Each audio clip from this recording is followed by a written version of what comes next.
All right. Welcome, everybody. Excited to be here on behalf of the Indium team with Sherman Bozeman. They have been my employment lawyers for longer than they would like at this point. So they helped me through where I've probably met many of you when I first went to Agency Zoom, when Agency Zoom sold to Vertifor, and then even in me joining the Indium team as CEO. So they've reviewed many employee handbooks to look at little snafus here and there and things that I'm persnickety about. They've looked at a lot of my employment agreements. They've looked at quite a few non-competes. They've helped negotiate through many of that. So a lot of thanks to just personally from me to Alan and Ashley who are joining us here today. Indium has also retained them now to assist our agencies. Some exciting stuff. They're here in Cleveland, Ohio. They do work on a national level. They work everything from pro athletes to crazy tech, insurance executives, obviously. So I'm going to give them a chance to give you a little bit more background on each of them as well. But our topic today, and Ashley, do you mind switching to the next slide? Our topic today is focusing on the FTC proposed new rule that we're looking at in the fall around non-competes, restrictive employment agreements. Very, very common in the insurance industry. And I believe we lump a lot of things into a non-compete. And knowing many of you as agency owners, you probably don't have the same sentiment in how you actually run your agency as you feel like you're responding to right now from the FTC proposed ruling. So I wanted them to come on and clarify. For those of you who still leave this meeting with ambiguity, I wanted you guys to have a resource that Indium could provide around addressing your employee handbook, offers that you are sending out, you name it. So I wanted you guys to know, what levers do you have? Where do your opinions fall? You name it. So glad to be able to bring this on behalf of Indium to our Indium members. We also have some guests today. So anyone who is an Indium member, I'm going to call out Eric, Ryan, and Rob, because we all spend too much time together. Beyond good behavior, we have some guests around, so don't cause too much drama. So again, excited for our Indium members, excited to also bring this to the industry. Ashley, let's kind of move over to the slide with you, I, and Alan. For anyone who is a guest, thank you so much for being here. I'm Kat. I'm the CEO newly of Indium.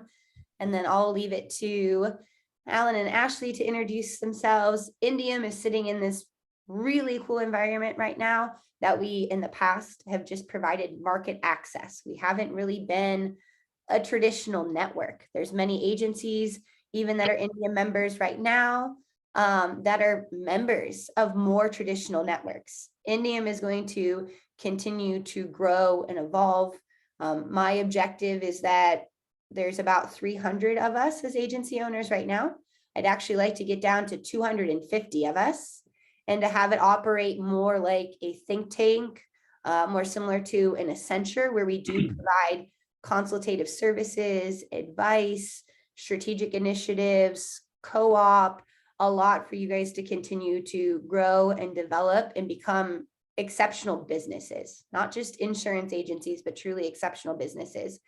And along the way, on occasions like this, I'm excited to bring Alan and Ashley, not just to the Indium members, but like I said, to our greater insurance community too. By being 250 strong, that doesn't mean 250 snobby or exclusive. I'd love to see you guys in a meaningful way lead the way, and in every way we can still give back. So Alan, Ashley, do you guys want to share a little bit about your history, and then obviously we can get into the meat and potatoes of today's meeting? Sure. Thank you, Kat, so much. We really appreciate that introduction. You gave us more credit than we deserve, but we really, really appreciate it. My name is Alan Bozeman. I am the principal and owner of the Sherman Bozeman Legal Group, along with my partner, Bradley Sherman. I've been in the game, when I say the game, I mean the legal game, for about 15 years. Started my career at Hahn Lozier and Parks, medium-sized firm with a regional presence. And then I moved on to Littler Mendelson, which has the reputation of being the largest labor and employment firm in the country. And so these type of issues dealing with non-competes and the disputes around them are something I spent a lot of time doing early in my career, and I still do today. We started the Sherman Bozen Legal Group about 6 years ago when Brad and I left Littler. And our very, very first hire was Ashley Fuchs, and she has been instrumental to our firm, and we couldn't do what we do without her. And so I'll give her an opportunity to say a couple of things about herself as well. Hi, everybody. Thanks for joining us. My name is Ashley Fuchs. I graduated from Ohio State in 2015. I actually went to school with Catherine. So that's how we met each other. I went straight to law school at Cleveland State here right after Ohio State, and I graduated in 2018. So I've been practicing for about 5 years, and I joined the Sherman Bozen Legal Group right after I graduated. And it's a really, really great place to work. I love, it's really great to work on employment matters and really just kind of get into that realm in that space, and working with Alan and Brad as they're very, very prominent, great attorneys, and not steer you wrong. So I think today's going to be a really good presentation. All right, let's get going. Okay. So this is an overview of what we're going to talk about today. Obviously, most of you have a general idea of how non-competes work and what they're designed to protect. But I do think before we get into the proposed FTC rule, that some general background as to what non-competes are, what they're designed to protect, and what other agreements are out there will be very, very important before we get into that conversation. So here's a list of some of the overview of the topics. When you see where we say non-competition agreements under scrutiny, that is when we'll really start to focus on the FTC rule and the proposed ban. All right. And again, we're going to talk about non-compete agreements and what they're designed to protect. And this is so critical, especially for startup companies, because trade secrets, information, that is truly the lifeblood of any new company and their foundation. This is what is used to establish themselves in the marketplace, to distinguish themselves from their competitors, and is also usually what helps them generate revenue. As you all know, there's a lot of competition, but it's things that make you unique is what cause you to stand out and make a difference in your respective industries. All right. Companies want to protect this information because it's what really gives them a competitive advantage. But the reality is that there's only a legitimate business interest to protect certain types of information, and that includes intellectual property rights, strategic processes, product development, blueprints, specialized training, sales techniques, business plans, sensitive financial information, client lists, vendor lists, and employees. But we're going to get into employees a little bit later, but let's talk about the actual trade secrets. So trade secrets, and this is something I think, even if you know exactly what it means to be a trade secret, I want to be specific about what it takes to qualify as a trade secret. Because I think a lot of folks think, well, it's important to me, I deem it to be confidential, therefore it's a trade secret. And that's not how the law looks at this stuff.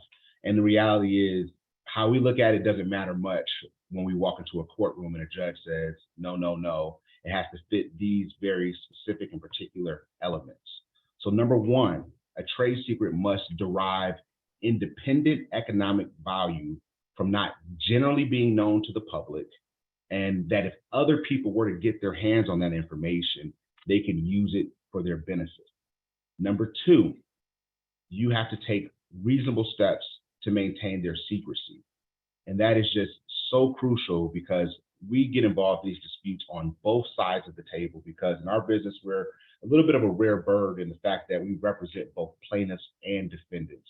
One of our models is we don't choose sides, we choose clients. And so that is really important to understand when we get in these disputes. Oftentimes, employers, they leave what they deem to be trade secrets simply lying around the office. There's nothing done to protect that information. It's just available to all the employees. It's not password protected. And so when you don't take reasonable means to protect that information, it can fall by the wayside and not be considered a trade secret.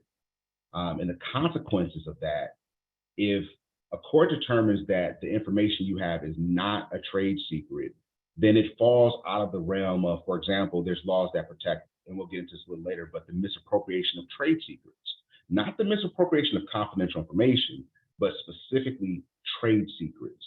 And so if this information, you lose it and it gets out to the public or to your competitors, that could be a death blow to your company if it's what you rely on to really generate your revenue and distinguish yourself from others within the marketplace.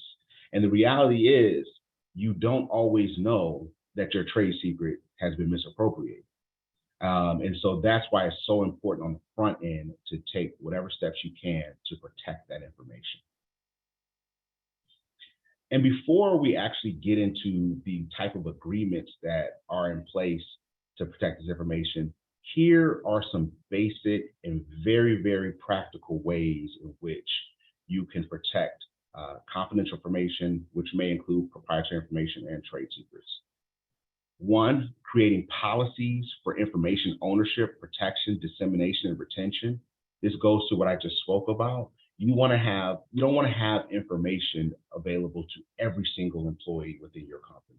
If it's top, for example, McDonald's doesn't leave its secrets for the Big Mac available. Matter of fact, I don't think they make the Big Mac anymore, but when they did make the Big Mac, they don't leave their ingredients for the secret sauce just lying around for anybody to get to it. That information is reserved for a privileged few who need that information. So you want to make sure you have these type of policies in place. You also want to train employees about the importance of protecting trade secrets and other confidential information, and let them know that there will be consequences for the disclosure of the unauthorized disclosure of this information, or if it's somehow you fail in protecting that information when you're supposed to. We spoke already about limiting the access of the information to really people who need that information. It's job specific. If you don't need this information, then you're not going to have access to it. Sometimes, I know we're in a digital world, but we do have paper documents still. So you want to lock away sensitive and confidential information. And I know I've seen this, I've gone to some of our clients' places of employment, and they'll have it locked away, but then they'll have the key sitting in the lock. And so, and for them, they're doing it because it's the easeability of not having to search for the key. But if you're doing that and you end up in litigation, and the first thing the judge is going to say, well, what steps did you take to protect that information? They'll say, well, I had it in a lockbox. Another person will say, well, it wasn't really locked because the key was in it. So you want to do things like that to protect paper or hard documents. When it comes to protecting digital information, obviously passwords or other forms of verification, other type of verification software is important. And also marking documents confidential. If you're telling me a document is confidential, then mark it that way. Because when I'm on the other end of the table trying to disprove that something is a trade secret, I am literally trying to pick it apart piece by piece. How the information was kept. Was it marked confidential? Because that's the first thing I want to say. It's not even marked confidential. There's no information here to indicate that this was intended to be confidential information. You also want to analyze your geographic scope of the company's economic footprint. And then you want to seek narrow restrictions so that if you do end up in a dispute, and again, we'll talk about this a little later when we talk about the non-compete agreements, which is coming up shortly here, but you want to make sure that you're not doing too much is the best way I can put it. You can overstep your boundaries, you can overstep your rights, and then by doing that, you're now leaving it up to a judge to determine what's reasonable as opposed to you establishing what is reasonable. And I'm not saying this to be self-promoting, but you do want to consistently obtain the advice and counsel of a labor and employment lawyer on all of these issues. And let me be clear on this, because I know if you're a small business, you may have a buddy who graduated law school and says, well, I can help you. And I know labor and employment law, but this is a very, very specific area of the law where you want someone who knows this type of information relatively cold, who doesn't have to, and again, no lawyer knows everything at the drop of a hat. But at the same time, you want to at least be in a position to have someone on speed dial when these disputes happen and when the situation arises, you can quickly get good answers, even if it requires a couple hours of research. But having those people on speed dial is critically important. And any lawyer who tells you that they're a specialist in everything is probably a specialist in nothing. So non-competition agreements. This is the typical and most common way to prevent former employees from stealing or otherwise wrongfully using a former employer's confidential information. Even though non-competes are focused on the competition aspect, I've yet to see a non-compete agreement that doesn't include a non-disclosure, a confidentiality provision, a non-use. And so these are the most typical agreements, and they're widely used in the industry. They've been used for decades, and their real goal of them, let me be clear about this because I think this has been lost, and this is why the FTC is proposing banning non-compete agreements, is because they're really designed to prevent unfair competition, not fair competition. And unfair competition is literally described as, we've created and invested significant resources in this particular information or in this particular employee. We've trained this employee on everything they know. And it's inevitable that if they go work for a competitor, that they're going to disclose this information. There's even a body of law out there called the inevitable disclosure doctrine, which focuses on the inevitability of one employee going from one employer to another, but within the same industry and the same business and maybe within the same geographic scope, that it is inevitable that they'll disclose this information. So that's how they've been typically used. And they're also designed to block an employee from competing with an employer in certain geographic areas, and usually for a specific period of time once the employment relationship ends.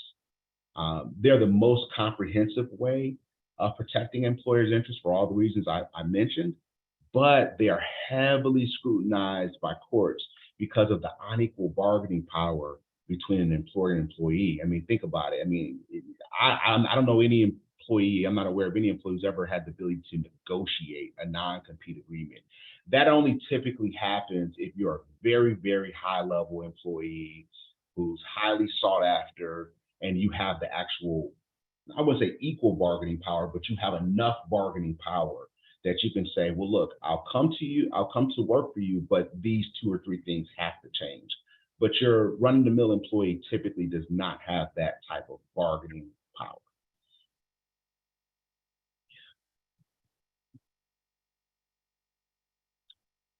So just having a non-compete agreement is not enough, because having a document that's not enforceable doesn't really help you. And so the biggest issue that employers encounter with non-compete agreements is their enforceability. Now, most jurisdictions will enforce a non-compete, but the biggest question before they enforce one is the reasonableness and the legitimacy of its terms. Non-competes are governed by state law. And so while we can give you general advice about how they work and how they operate, there may be small nuances from state to state. And so that's something to be mindful of. So what maybe you experienced in Ohio may be very different when you get to Louisiana, or very different when you get to Texas, and certainly very different when you get to California. Because right now, there are 3 states that outright ban non-competes, and that's California, Oklahoma, and North Dakota. And so they have been trailblazers in this space of banning non-competes because they believe that it basically prevents employees from having the free will to move from employer to employer, which has a detrimental impact to what, at least from their perspective, on their economy. But even in these states, they will still permit non-competes when it involves the sale of a business. So if I sell business A to you and you take it on, I can't then go open up business B to compete with you if you have a non-compete, even within those states. And then there's also a number of states that include Connecticut and Rhode Island that prohibit non-competes for low wage earners and non-exempt employees. And so, for example, in Maryland, they'll be voided if an employee earns $15 or less, or $31,200 annually. Or in Illinois, the magic number is $75,000 annually. And we have seen and I'm not going to lie to you, I understand why those states have those restrictions.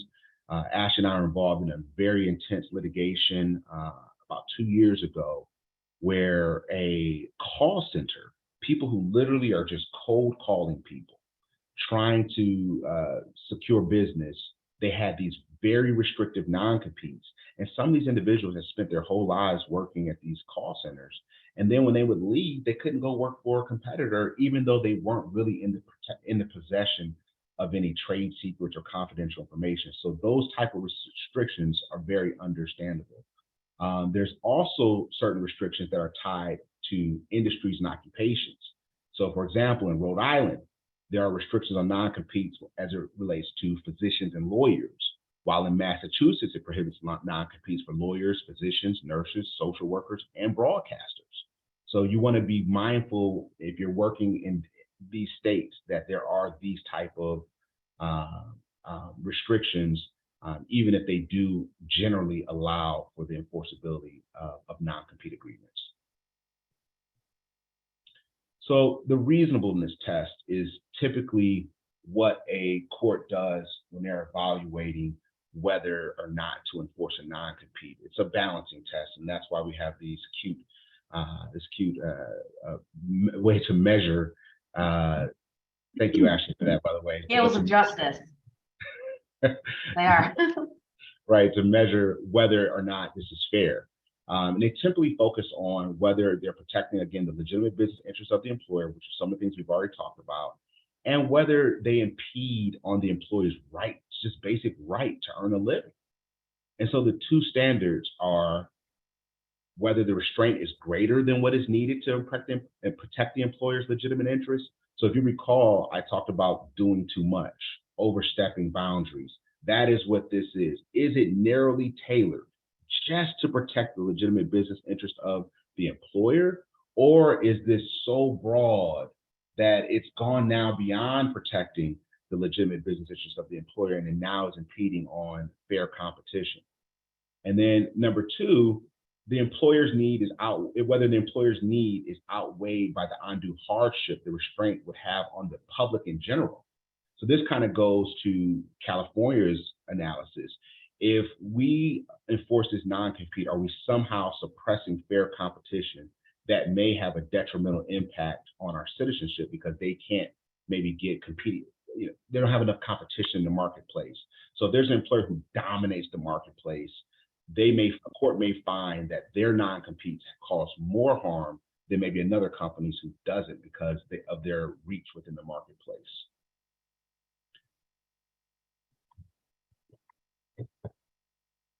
So again, I kind of spoke to these issues already, but when you talk about it being narrowly tailored, what you're focusing on is the geographic scope. So for example, if I'm a business who works in Cleveland, Ohio, and all my customers are generally within the greater Cleveland area, and I don't really have customers outside of Cleveland, then if I have a restraint that says you can't work for a competitor within the state of Ohio, for example, then that's no longer narrowly tailored because my legitimate business interests are my actual customers, my actual footprint, where I've actually trained this employee. So you really want to make sure that it's narrow and only focused on those things. If the restraint is too broad, the court does have the power to what we call blue pencil an agreement. So even though I may have a restraint that says all of Ohio, if we end up in litigation, the court does, and again, you have to check each state's law, but here in Ohio, and in most states, courts have the power to blue pencil an agreement and say, okay, well, we're going to enforce your non-compete, but we're not going to enforce it for the entire state of Ohio, but we'll enforce it for a 100-mile radius around the business. So to avoid the possibility that a court can now impose its will on you, we suggest that employers be very surgical about how they draft their non-competes, because that's going to come into play if you end up in litigation. So if an employee, and then when it comes to the hardship on the employee, and this can be very subjective, so this isn't a one size fits all. Sometimes employees have spent their entire lives working in one industry, and all their skills are in that one industry. And then now they have this restrictive covenant that will force them to leave that industry and work in another industry where they may not have the same level of expertise, where they may not be able to command the same type of salary. And so all these factors also, what type of, did the employer actually train this employee? So for example, I've seen situations where an employee may have worked in an industry for 10 years. They go work for a new employer and they sign a non-compete. And let's say they work for that employer for a month and the employer didn't really do anything to bolster their skills, didn't do anything to invest any resources in their skills. And then they leave after a month and now they're restricted from working in that industry for 2 years. Under those type of circumstances, a court may determine that the hardship on the employee is more than what they think should be stomached in that situation. And again, we already talked about the injury to the public, so we can move on to the next slide.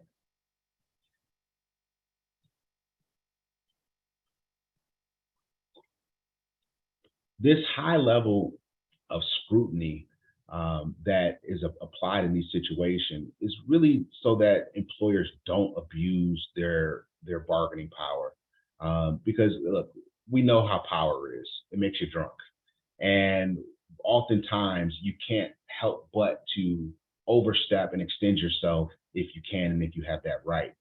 So again, courts are just focused on just preventing the unnecessary restriction of an employee's ability to move from one employment situation to the next.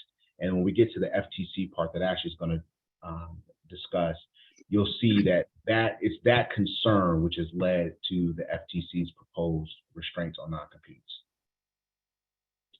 So remember, I talked about the reasonableness. And so these are some of the factors that are, and I would say again, from state to state, it may vary, but this list of factors is typically applied in most states. There may be some variation from state to state, but this is typical in most situations. Thank you. And so again, if you're a sole contact for a particular customer, maybe a non-solicit may be the better way instead of a non-compete if you're worried about its enforceability. And so those are, and we'll get into other options, but you can see that this is kind of the reasonableness test, and this is something you should really think about as you're crafting your non-competes, because for now, they're still enforceable. FTC rules may take some time, it may take a year, it may take 2 years, it may happen quicker. But as you are still using non-competes, all of these factors should be in your mind as you're starting to develop them, so that if you do find yourself in litigation, you have the best chance of success to survive that situation. And I'm going to pass it off to Ashley. Thanks, Alan. So as Alan and a lot of you are aware, in January, the Federal Trade Commission, the FTC, proposed a really far-reaching ban that would prohibit the use of non-competes, and that's actually going to preempt all state laws that have less protections than what this ban is going to have. So this is going to force companies to potentially really intensely evaluate the terms of their non-compete agreements and possibly get rid of them altogether and seek to protect their legitimate interests in different ways. According to the FTC, the proposed ban is they want to do that because they believe that non-competes systemically drive down wages, decrease fair competition, and drive down innovation, and also that it leads to higher prices for consumers by reducing that competition. But there's a lot of debate about whether or not this FTC ban is really necessary and whether there's any actual support for the justifications that the FTC is giving for this ban. For instance, some people are arguing there just hasn't been enough research done to come to these conclusions, like non-competes actually drive down wages. Other people point out that the FTC's reasoning seems contradictory. For instance, on the one hand, claiming that non-competes would actually lower prices for consumers, but then increase wages for workers. And as businesses, for businesses, that doesn't seem to make sense. And that's a big argument that the FTC is facing right now with their justifications. If this is made a rule, the ban is going to be really broad, and it would actually make it unlawful for an employer to enter into or attempt to enter into any kind of non-compete with a worker, maintain any of its non-competes, or represent to any other workers that they are subject to a non-compete. So the actual requirements of the rule are, one, going to prevent employers from implementing any kind of non-compete moving forward, but it's also going to require employers to actively rescind the existing non-competes that they have and to contact their former employees who are still subject to non-competes, and also to actively inform their current employees that if they have a non-compete, that's no longer effective. Employers are not going to have to do this if they have an expired non-compete. For instance, if you only have a non-compete for 2 years, the employee's been gone for 3, you're not going to have to let them know that that's expired because it already is expired. The FTC has said that if it does implement this final rule, it's going to include model language for employers to help them satisfy that notice requirement, so they don't have to worry about it not being sufficient and then getting reprimanded by the FTC for that. Like I said before, the definition of this everything about this rule is very broad, especially the definition that the FTC gives to non-compete specifically. It's going to cover any kind of contractual term that functions to prevent a worker from seeking or accepting employment or even operating a business after leaving the employer, especially if somebody wants to go work for a competitor. It's going to ban those completely. This definition could possibly include agreements that aren't technically non-competes, like Alan mentioned, confidentiality agreements or non-disclosure agreements, and also non-solicits. And we're going to get into this a little bit later. If those types of other agreements are so broad that they would effectively fall within that definition that the FTC gave and prevent somebody from continuing to work in the same industry or to go to leave for a competitor. If this rule goes into effect, it is going to be really important for employers to reevaluate and maybe even revise their non-solicits or their non-disclosure agreements that they have to make sure that those are narrowly tailored to actually just prevent the non-solicitation of people instead of trying to bar an employee from going to work for a competitor.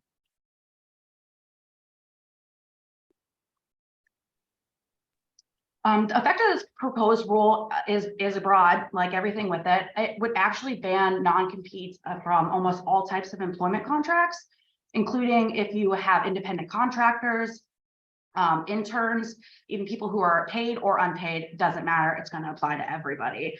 But the FTC is considering possible exceptions that would allow non-competes for executive employees or highly compensated employees. But for now, they're still sticking with the position that having non-competes on senior executives do harm fair competition. There isn't going to be any retroactive liability for employers with this, which means the fact that an employer maintained a non-compete in the past isn't in itself going to be unlawful. But you do need to keep in mind with the requirement of the rule that employers will have to actually rescind their agreement. So if a company doesn't rescind an agreement or contact former employees to let them know that their agreements are no longer effective, they will be held liable. They could be held liable for that.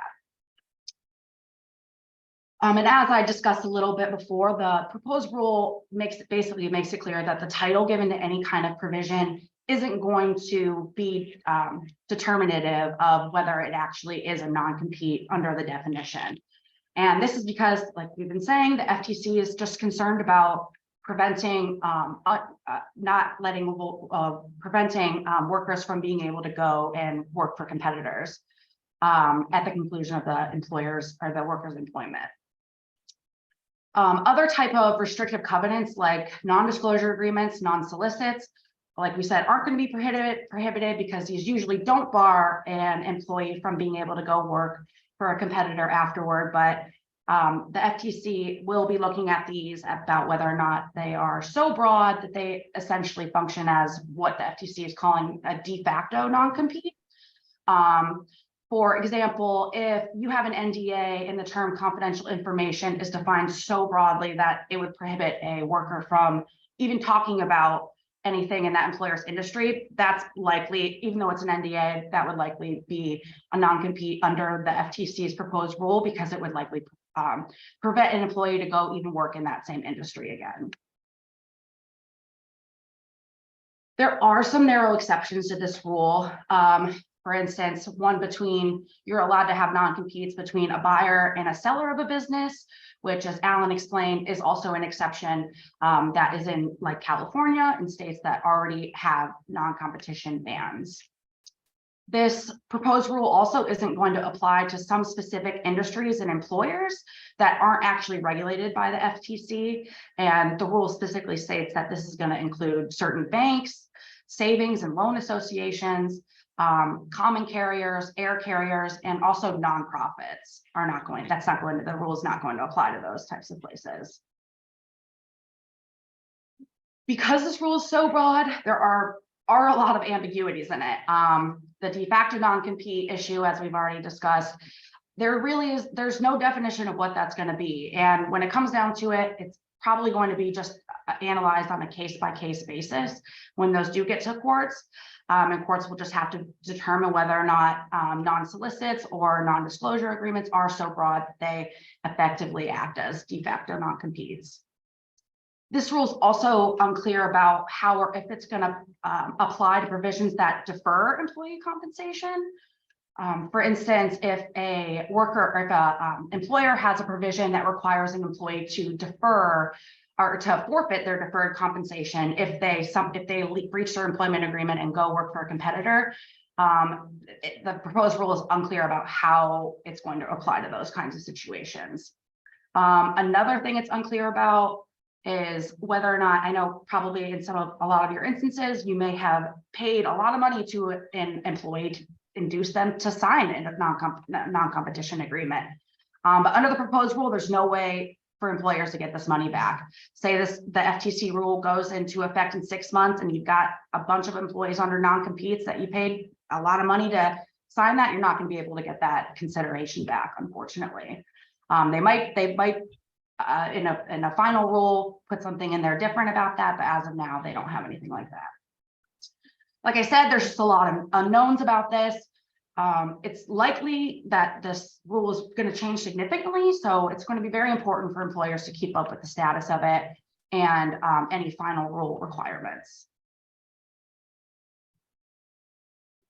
There are some possible alternatives to this proposed rule that the FTC is considering. For instance, creating a rule where there would be a rebuttable presumption of unlawfulness, which means that rather than having a categorical ban on non-competes, the FTC would consider making a rule that would make non-competes consider unlawful, but then would allow an employer to possibly maintain a non-compete if they can meet some sort of evidentiary standard that the FTC says it will articulate in a final rule. The FTC is also considering, like I mentioned before, possibly having different worker standards and allowing non-competes for executives or high-paid workers. And they're just going to take things into consideration like the workers' functions and their earnings and things like that.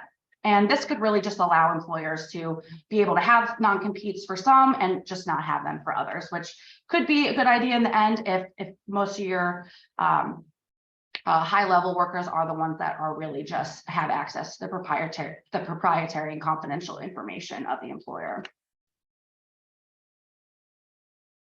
It seems really likely that this rule is going to go into effect, or at least some type of amended version of it. As Alan said, this could take months. It seems like it might be on an expedited basis just because there is so much going on right now with this and there's so much attention on the issue, but it also could take years before some kind of ban is implemented. So you will need to keep up with those and keep track of that. So for right now, the FTC is receiving public comments on the proposed ban until March 20th. And they also might extend this by another 60 days. So after this comment period is done, the FTC is going to review those. It's going to take into consideration the public's perception of these issues and then decided to change the rule based on those, and I think it might make significant changes based on public opinion. After a final rule is published, the FTC said that it will give about 180 days or 6 months for employers to actually comply with the rule. So as soon as that's published, 180 days from that time, employers will be expected to fully comply with it, and they'll be expected to act swiftly to do so. The FTC is seeking input on that comment section from employers and employees on several issues that it wants to hear from people on, such as the executive exemption, a potential executive exemption, or making different standards for lower paid workers. It also wants to hear comments on proposed costs of the rule, the impact that small businesses think they might have if this rule goes into place, and what employers think compliance costs could potentially look like. It's really likely that this rule is going to be challenged and debated in courts. A lot of people think that the FTC doesn't actually have the legal authority to regulate non-competes. So there's going to be a lot of challenges on that front. So even if this rule does go into place, it could get blocked by legislation and court decisions. But Congress has been hot on this buzz issue recently. So Congress may also decide to regulate on this issue. It could also inspire states to implement their own kind of more restrictive clauses as well. As far as thinking about what you all should be doing right now, it could be a good idea if you want to go on the FTC website and make your views known and submit a comment. Right now, there are thousands and thousands of comments on the website from individuals and from companies. A lot of employers will work with certain trade groups or industry groups to submit a comment on their behalf. And we attach, if you do want to make a comment, we did put a link here on this slide that'll take you right to the FTC rule to leave your comment. I think you can leave them anonymously if you do choose to do that. But I think if you do want to submit a comment like that, I think that's a good idea to work with an attorney to do that and make sure that you're not disclosing any kind of sensitive or confidential information when you're doing that, because it will be accessible to everybody. It's also going to be important for employers to evaluate the legal authority concerning non-competes, but also determine whether or not they really have a practical impact on your business right now. So you could just focus on compliance with current laws, your current state laws, and keep up with all the evolutions that are narrowing non-competes right now. Also think about the effect that this ban could have on your business and your existing agreements, and you could potentially start considering whether your interests could be protected through other means. And we're going to get into those kind of other options soon here.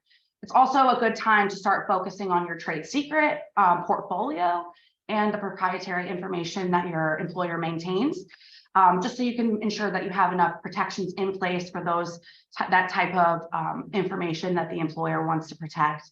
And you can work with attorneys to audit your trade secrets and determine whether or not you should start protecting those with better means.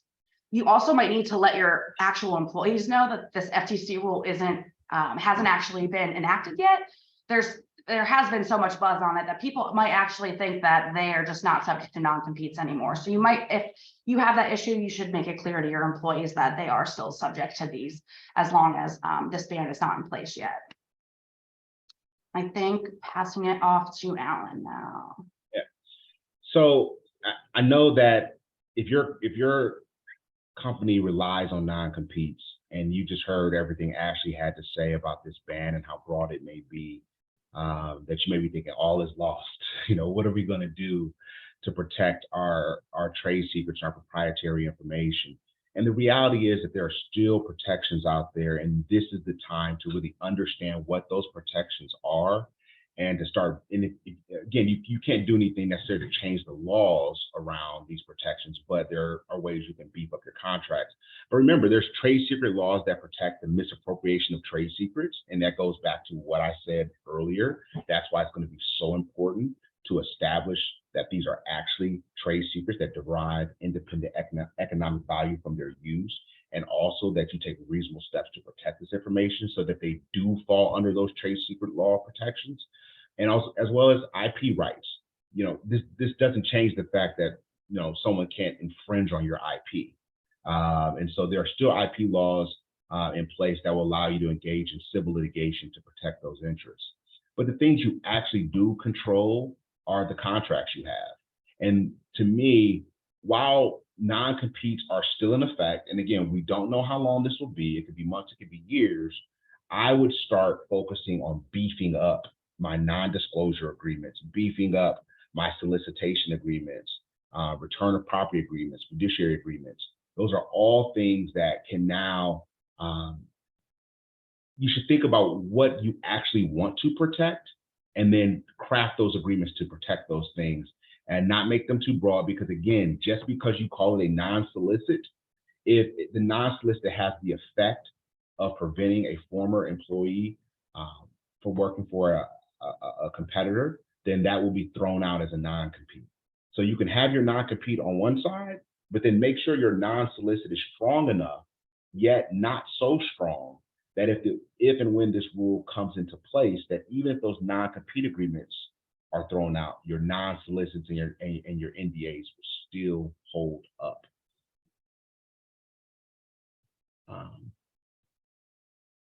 So if they do what I said, they'll be able to withstand the scrutiny and the proposed rule and allow employers to continue to protect this type of information. But again, if you try to overstep those boundaries, they can fall by the wayside with the FTC rule.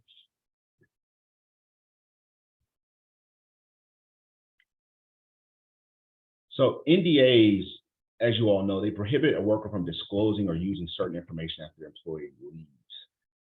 But they have limitations. And again, just like non-competes, they vary from state to state.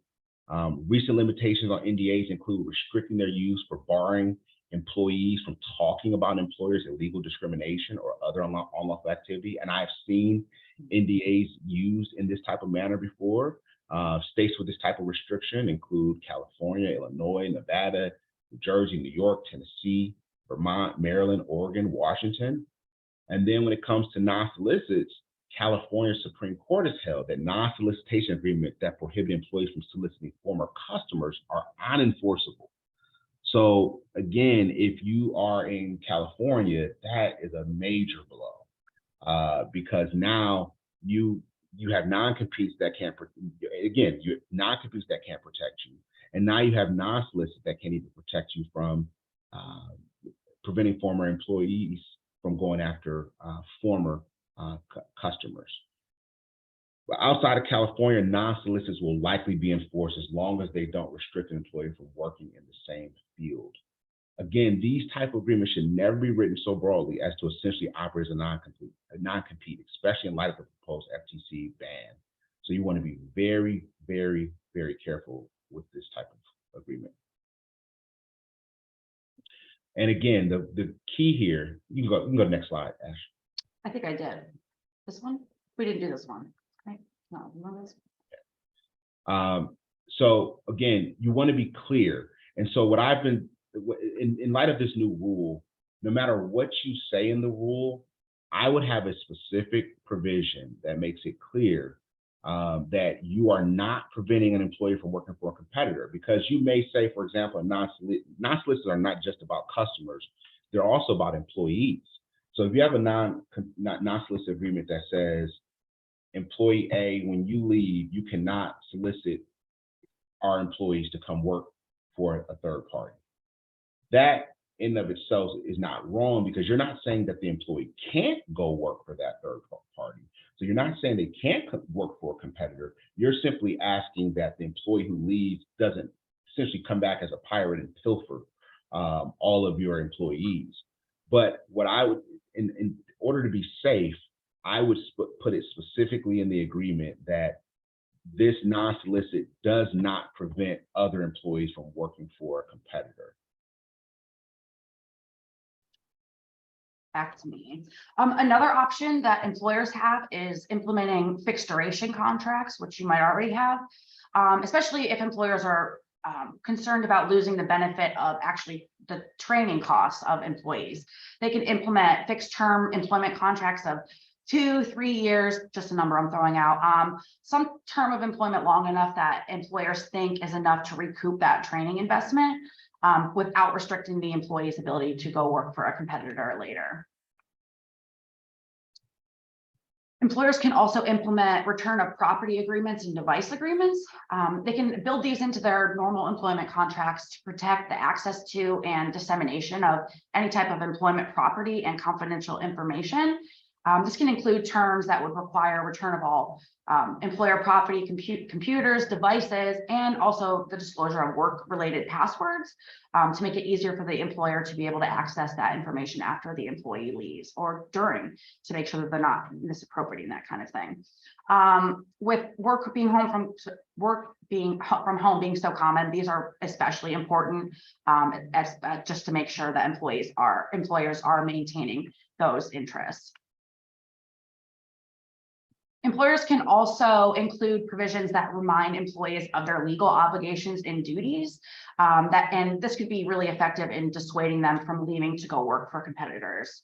For instance, most states have what's called a duty of loyalty that it imposes on all employees, which means that employees are all expected to work in the best interest of the company and to not take actions against those interests, and to specifically work to help a company prosper, and to protect that company's confidential and proprietary information.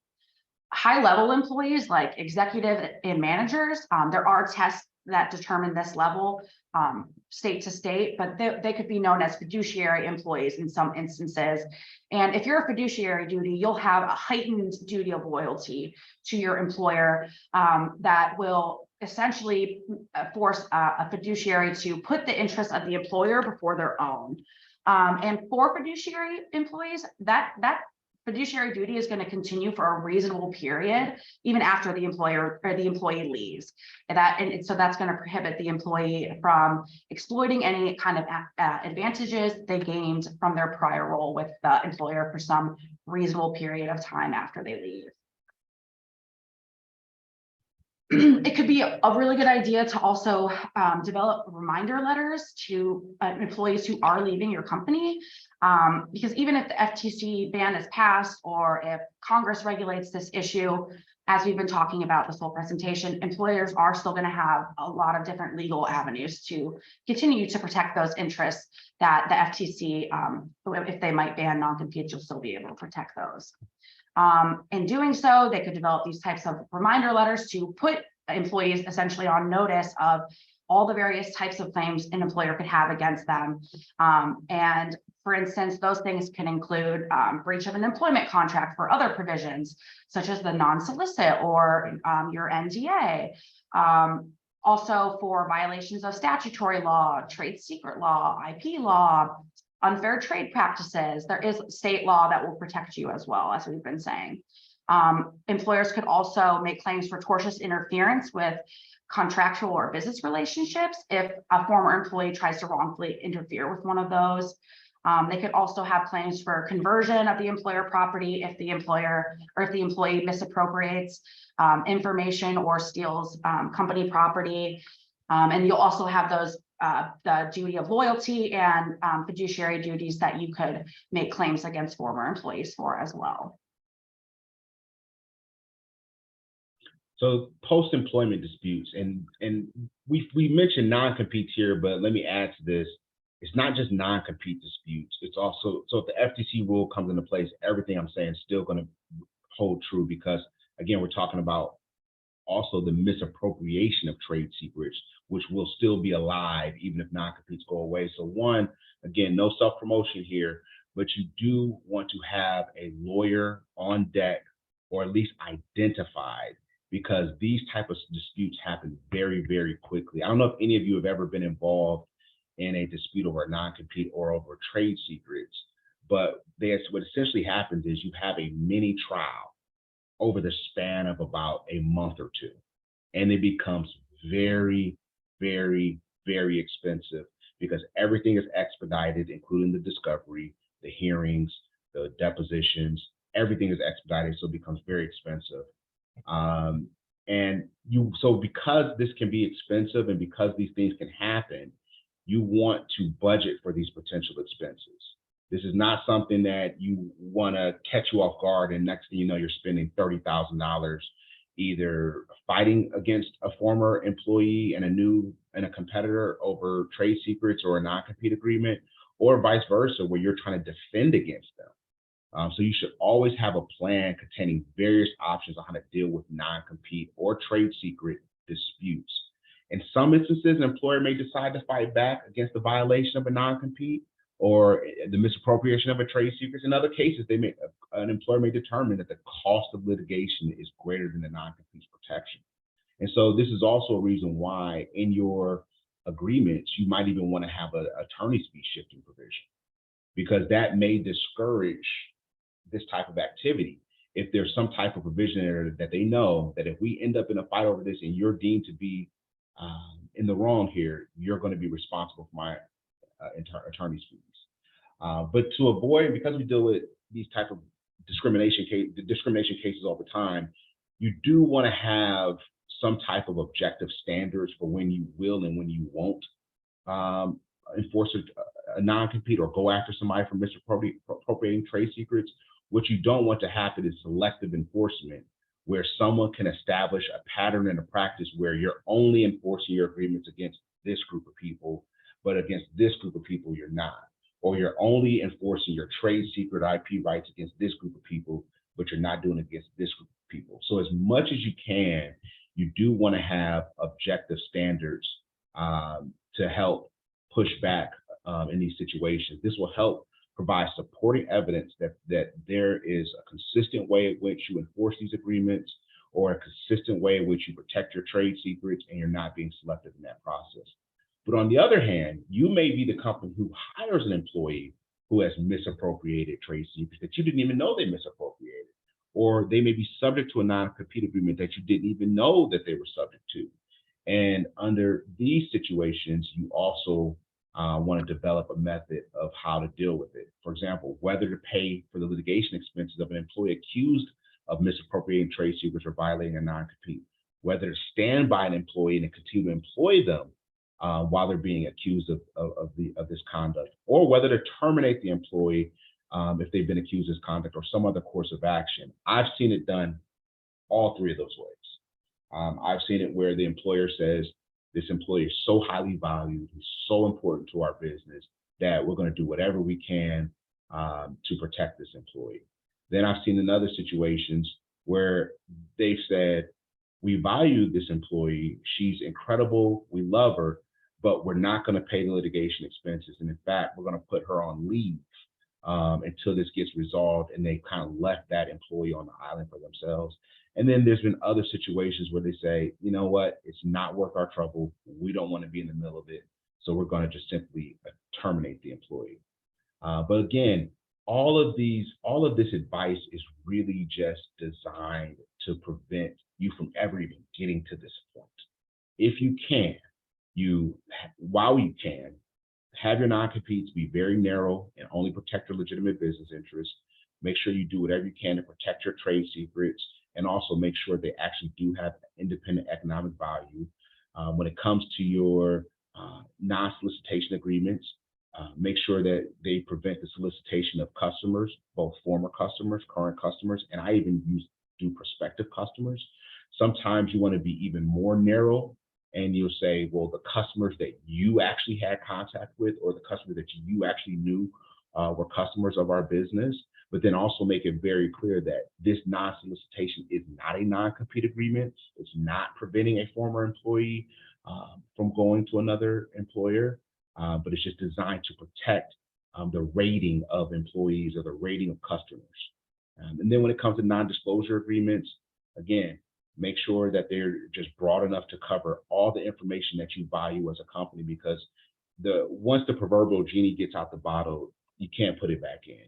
Even if you go sue and litigate, the reason that these non-compete agreements happen so quickly is because most people are seeking injunctive relief, which is basically saying, I've been irreparably harmed. There's no amount of money that can remedy the harm that I've suffered.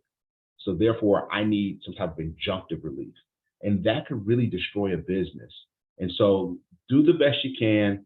on the front end to protect yourself, and knowing that this FTC ban is lingering in the background, do everything within your power to bolster up everything else so that if this ban does come in place and knocks out your non-compete agreements, you still have other agreements and other laws that will protect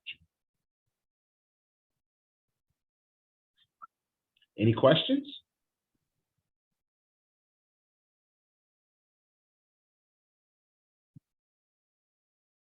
I guess we answered all of them. I had some questions come in via texts and even chats. So I'll probably get those to you guys because some of the people have had to like hop in and out. Okay. So I'm gonna get the slides out. I'll get those to you guys. That way you can prepare some additional research because some of it was even from different states. But anybody who's on the meeting that still has questions for Alan and Ashley, you can also stop our recording.